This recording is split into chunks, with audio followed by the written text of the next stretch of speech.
Le film commence lorsqu'un homme d'âge moyen nommé Hunter, Patch Adams est assis dans un bus, profondément perdu dans ses pensées.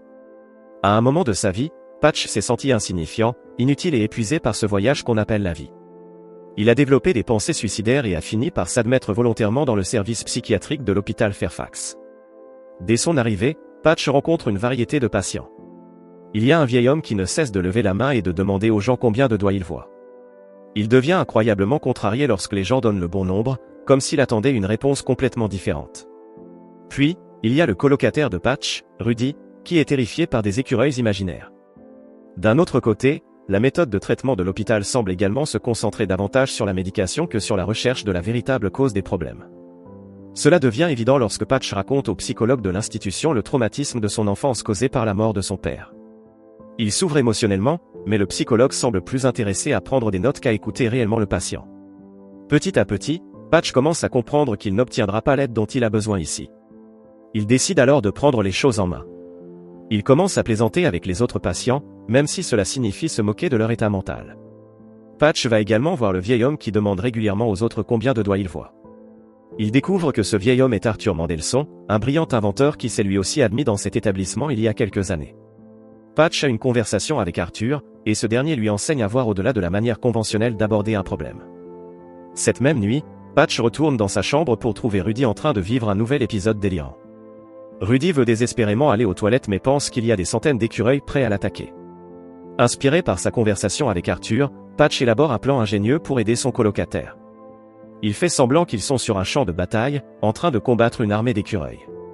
Leur mission est d'atteindre les toilettes, un endroit où ses ennemis imaginaires ne peuvent pas les suivre. Après avoir joué à ce jeu pendant un moment, il réussit à emmener Rudy aux toilettes. Quelques jours plus tard, Patch décide qu'il en a assez de cet établissement psychiatrique. Pendant plusieurs années, il a erré d'un emploi à un autre, se sentant comme s'il n'appartenait nulle part. Mais maintenant, il est clair sur ce qu'il veut faire, aider les patients souffrant de toutes sortes de problèmes. 2 ans plus tard, Patch rejoint l'université médicale de Virginie et devient le plus vieux étudiant de première année. Il partage sa chambre de dortoir avec Mitch Roman, un prodige brillant obsédé par l'idée de devenir un grand médecin. Dès leur première rencontre, il est évident que Mitch désapprouve grandement le manque apparent de sérieux de Patch.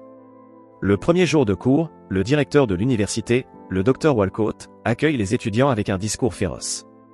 Il souligne que les médecins sont des humains avec des émotions comme la peur et la fatigue. Ces émotions peuvent les conduire à prendre de mauvaises décisions dans des moments cruciaux. Ainsi, le Dr Walcott promet de former les étudiants pour qu'ils éliminent toute trace d'humanité en eux afin de devenir des médecins parfaits. Tout le monde dans la classe semble impressionné par ce discours, sauf Patch. Il est occupé à regarder une de ses camarades, une belle jeune femme nommée Kara. Pendant la pause, il essaie de se présenter à Kara. Mais elle refuse même de le saluer, soulignant qu'elle est ici pour étudier et non pour se faire des amis. Patch prend ce rejet avec humour, puis se lie immédiatement d'amitié avec un camarade nerd nommé Truman Schiff. Tous deux ont ensuite une courte conversation sur le discours du principal. Étonnamment, Patch et Truman partagent le même point de vue, bien qu'ils l'expriment différemment. Ils détestent l'idée que les médecins doivent être des machines dénuées d'émotions plutôt que des individus empathiques. De plus, Patch souhaite travailler étroitement avec les patients au lieu de simplement apprendre par cœur dans les livres. Conscient qu'en tant qu'étudiant de première année il n'est pas autorisé à visiter les services, il s'empare malgré tout d'une blouse blanche et se faufile avec un groupe d'étudiants de 3e année qui font une ronde à l'hôpital. Il observe comment les médecins se réfèrent aux patients simplement par leur maladie, éliminant toute connexion humaine et réduisant les patients à des corps à traiter. Patch discute également avec des infirmières expérimentées qui lui déconseillent explicitement d'entrer dans la chambre 305, occupée par Monsieur Adams, un patient atteint d'un cancer du pancréas en phase terminale. Par la suite, Patch se rend dans le service pédiatrique où il voit plusieurs enfants allongés tranquillement dans leur lit. Beaucoup ont la tête rasée, indiquant qu'ils souffrent probablement de cancer. Il remarque leur visage triste et décide de leur remonter le moral. Patch attrape une poire de pipette à proximité et la met sur son nez, ressemblant ainsi à un clown. Un par un, les enfants du service commencent à s'amuser de ces pitreries. Toute la pièce est bientôt remplie de rire, ce qui pousse une infirmière à vérifier ce qui se passe. Elle finit par surprendre l'étudiant de première année en train de faire le clown devant les patients. À la suite de ces pitreries dans le service pédiatrique, Patch est convoqué dans le bureau du principal. Le Dr Walcott lui rappelle alors que les étudiants de première année ne sont pas censés avoir de contact avec les patients. Lorsque Patch essaie de partager son point de vue, le principal lui rappelle strictement qu'il est celui qui établit les règles. Il est évident que le Dr Walcott n'apprécie pas du tout Patch. D'un autre côté, Patch continue également à être une source d'agacement aux yeux de ses camarades. Cela pousse Mitch à le détester encore plus, tandis que Kara refuse même d'être dans le même groupe d'études que lui. Mais Patch ne semble pas s'en soucier, il veut toujours être un clown et faire rire tout le monde. Ce premier étudiant de première année devient petit à petit une figure appréciée parmi les infirmières et les divers patients de l'hôpital. Quelques jours plus tard, les résultats des tests du premier semestre sont publiés. Kara cherche son nom sur la liste et remarque qu'elle a obtenu 79%. À sa grande surprise, Patch, qu'elle considérait comme un idiot, est deuxième de toute la classe avec 98%. Cela change complètement sa perspective, et elle engage une conversation avec lui pour la première fois. Maintenant que son jugement n'est plus obscurci par le mépris, elle réalise que Patch est en fait un homme de bonne nature. Il lui fait même porter la poire de pipette sur son nez, réussissant finalement à lui arracher un rire. Ce soir-là, Patch, Kara et Truman visitent le service gériatrique de l'hôpital. Là, ils mettent un sourire sur le visage d'un vieux monsieur en lui permettant de tirer sur des ballons avec un pistolet jouet. L'homme exprime sa gratitude et dit qu'il voudrait faire un dernier safari avant de mourir. Une autre patiente, une vieille dame, confie qu'elle a toujours voulu nager dans une piscine de spaghettis. Tous les patients passent la nuit à parler de leurs rêves et souvenirs d'enfance.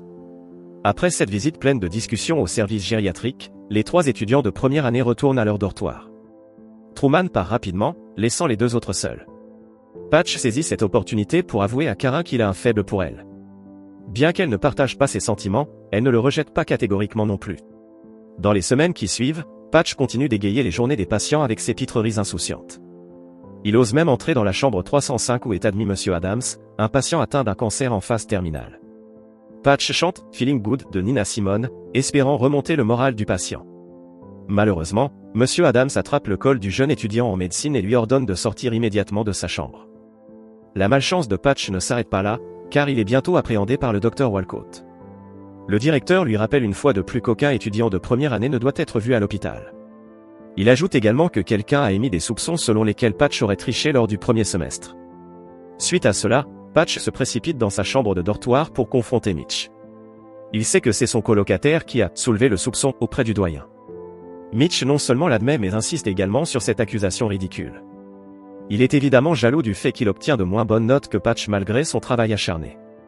Mitch affirme qu'il faut être extrêmement professionnel, et parfois même dur, pour devenir un grand médecin. En réponse, Patch dit calmement que Mitch est jeune, ce qui explique pourquoi il pense qu'il faut être un sale type pour réussir. Malgré les avertissements du directeur, Patch continue de visiter l'hôpital pendant son temps libre. Il retourne même dans la chambre 305 et parvient à faire rire Monsieur Adams avec une série de jeux de mots hilarants. Les infirmières sont ravies de voir Monsieur Adams, qui était autrefois extrêmement irritable, rire pour une fois. Quelques jours plus tard, le Dr Walcott annonce que leur université accueillera un séminaire pour la Fellowship of the American College of Gynecologists. Il choisit Patch pour diriger le comité d'accueil et lui confie la tâche de recevoir les invités prestigieux. Le jour du séminaire, le Dr Walcott et ses invités sont stupéfaits par l'accueil qu'ils reçoivent.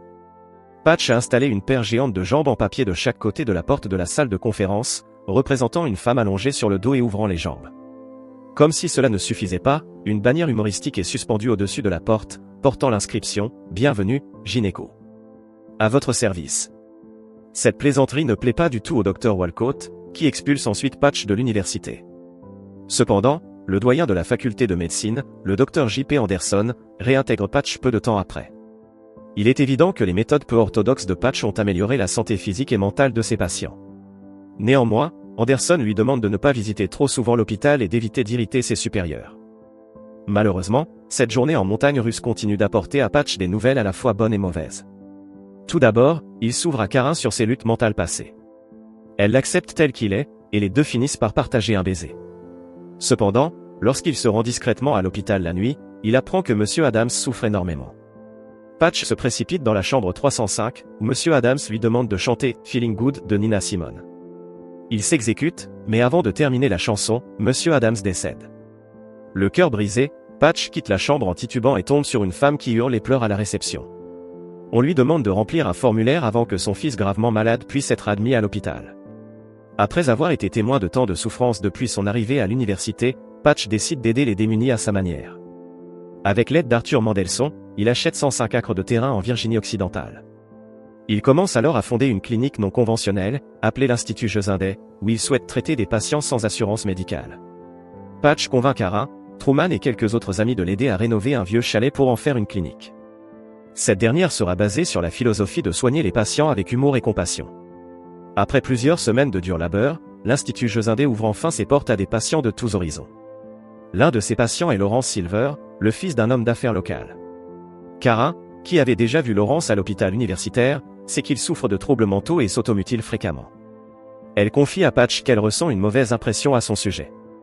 Cependant, Patch lui demande de faire preuve de compassion et assure que tout ira bien. Après cette journée épuisante à la nouvelle clinique, Patch et Cara discutent. Durant leur conversation, Cara révèle qu'elle a été victime de violences physiques pendant son enfance, ce qui explique pourquoi elle a toujours été méfiante envers les hommes dans sa vie. Bouleversée par cette révélation, Patch fond en larmes. Il la réconforte et lui dit qu'elle peut surmonter sa douleur en aidant les autres. Les deux passent ensuite la nuit ensemble, dormant dans le même lit.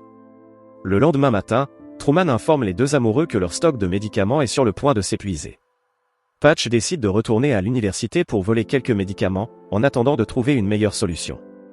Pendant son absence, Cara reçoit un appel de détresse de Laurence, disant qu'il a désespérément besoin de quelqu'un à qui parler. Bien qu'elle soit effrayée à l'idée d'aller seule, elle décide d'y aller, car elle veut aider les patients coûte que coûte. Lorsqu'elle arrive au manoir de Laurence, elle est impressionnée par sa taille. Laurence, de son côté, a un regard étrange et absent. Il commence par se comporter poliment, mais soudain, quelque chose de troublant se produit. Dans un tournant tragique, Laurence tire sur Cara avec un fusil de chasse, puis se donne la mort en se tirant une balle dans la tête. Quelques heures plus tard, cette nouvelle parvient à Patch, qui est toujours à l'université. Dévasté, il voit son monde s'écrouler. Cara lui avait confié qu'elle ressentait une mauvaise impression à propos de Laurence, mais Patch l'avait convaincue de voir les choses du bon côté et d'aider ce patient mentalement instable. Elle est maintenant morte, et il ne peut s'empêcher de se blâmer pour cette tragédie. Après la mort de sa bien-aimée, Patch escalade une falaise située au bord de sa propriété en Virginie occidentale et envisage de mettre fin à ses jours. Il doute de la bonté de l'humanité et demande des explications à Dieu pour ces horribles événements. À ce moment précis, il aperçoit un papillon qui se pose sur son sac médical avant de s'envoler. Cela lui rappelle une conversation récente avec Cara, où elle s'était comparée à une chenille, espérant qu'un jour elle pourrait voler comme un papillon. Patch interprète cela comme un signe divin et décide de ne pas mettre fin à ses jours. Après cet épisode, Patch retourne à l'université, déterminé à aider les patients en mémoire de Cara. Les choses prennent cependant une nouvelle tournure dramatique. Alors que les autorités enquêtent sur la mort de Cara, le docteur Walcott découvre l'existence de l'Institut Josindé. Il utilise le fait que la clinique pratique la médecine sans licence, en plus des comportements excentriques de Patch à l'hôpital, comme excuse pour l'expulser à nouveau. À la surprise générale, Mitch vient à la rescousse de son colocataire et lui suggère de faire appel au conseil médical de l'État. Quelques jours plus tard, une importante délégation, dirigée par le doyen de la faculté de médecine, le Dr J.P. Anderson, écoute le plaidoyer de Patch dans l'amphithéâtre de l'université. Il admet avoir ouvert une clinique mais précise qu'il n'y offre pas de services médicaux. Il explique que sa clinique est un lieu où les malades et les démunis viennent pour parler de leurs problèmes. Lui et son équipe s'assurent que ses patients se sentent écoutés et repartent le cœur plus léger. Patch encourage également l'assemblée d'étudiants en médecine à traiter les patients avec dignité et parfois avec humour. Ce discours passionné, combiné à ses bonnes relations avec les patients et ses excellents résultats scolaires, suffit à inverser sa suspension. Le conseil décide finalement de lui permettre d'obtenir son diplôme, bien qu'il ne soit pas d'accord avec toutes ses méthodes. Dans la scène finale du film, Patch reçoit son diplôme de fin d'études. Fidèle à son comportement clownesque, il s'incline devant les professeurs et l'audience, révélant qu'il est entièrement nu sous sa toge et son chapeau de diplômé.